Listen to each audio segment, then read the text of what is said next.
Hello guys, इसके पहले हमने पढ़ा था कि लोकतंत्र की हमें ज़रूरत या लोकतंत्र की परिभाषा क्या होती है। हम इसके बाद पढ़ेंगे कि हमें लोकतंत्र के बारे में क्या क्या कथन, लोगों ने क्या क्या कहा है लोकतंत्र के बारे में। तो लोकतंत्र हर व्यक्ति को अपना शोषक बन जाने का अधिकार देता है, यानी कि लोकतंत्र हर इंसान को देता है ये अधिकार कि वो अपना शोषक खुद बन जाए, क्योंकि हम जैसे होते हैं वैसे ही हम तानाशाह को चुनते भी हैं या वैसे ही शासक दल को चुनते हैं। जैसी हमारी मानसिकता होती है, जैसी हमारी सोच होती है, वैसे ही हम शासक दल का चुनाव करते हैं।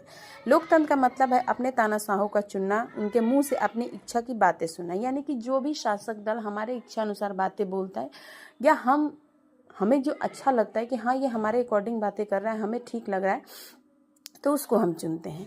व्यक्ति की न्याय प्रियतम लोकतंत्र को संभव बनाती है, लेकिन अन्याय के प्रति व्यक्ति का रुझान लोकतंत्र को जरूरी बनाता है। यानी कि व्यक्ति जो चाहता है कि न्याय मिले वो तो लोकतंत्र को संभव बनाती ही है, लेकिन जो इंसान ये गलत काम करता है तो वो लोकतंत्र को और भी ज़्यादा रुझान करती है, लोगों का झुकाव करती है कि अगर ये अन्याय कर रहा है तो हम इससे सज़ा दिलवा सकते हैं।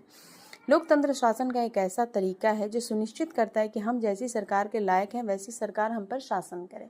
यानी कि जैसी सरकार जिस पार्टी को हम सपोर्ट करते हैं, जैसा हम चाहते हैं, वैसी ही सरकार हम पे शासन करती है।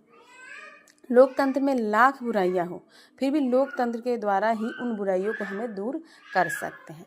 तो ये जो हमारे कथन है, ये सारे हमारे कथन हैं गाइस। और उसके बाद हम कहते हैं कि लोकतंत्र की विशेषताएं क्या है। तो लोकतंत्र में शासकों का चुनाव लोगों के द्वारा किया जाता है। शासक कौन होगा या नया शासक अधिकारियों द्वारा सारा काम कराएगा, ये सारा कुछ जो है ये लोग ही देखते हैं कि शासक का चुनाव हम किन शासकों का करते हैं। प्रमुख फैसले निर्वाचित नेताओं के हाथों में होता है। जैसे कुछ जगह जहाँ पे लोकतंत्र का मुखौटा पहने रहते हैं लेकिन लोकतंत्र वास्तविक में होता नहीं है। जैसे हम अपने पड़ोसी देश पाकिस्तान का एग्जाम्पल लेते हैं। 1999 में सेना प्रमुख परवेज मुशर्रफ ने तख्ता पलट कर दिया। वहाँ पे जो शासन था उसको ख़त्म करके परवेज मुशर्रफ ने अपना शासन स्टार्ट कर दिया, यानी कि सैनिक शासन। लोगों के द्वारा चुनी हुई सरकार को हटा दिया गया और 2000 में खुद को पाकिस्तान का राष्ट्रपति भी उसने घोषित कर दिया। 2002 में उसने जनमत संग्रह कराया और अपने कार्यकाल को 5 वर्ष के लिए बढ़वा लिया। और फिर उसने लीगल फ्रेमवर्क ऑर्डर तैयार किया, जिसके द्वारा जो है वो संविधान, पाकिस्तान का जो संविधान है उसको बदल डाला। ये सारी चीज़ें हमें बताती हैं कि पाकिस्तान को लोकतांत्रिक देश हम नहीं कह सकते हैं, क्योंकि वहाँ पे सैनिकों ने इस तरीके की चीज़ें की जो पाकिस्तान को सैनिक शासन की तरफ ले गए। इसके बाद हम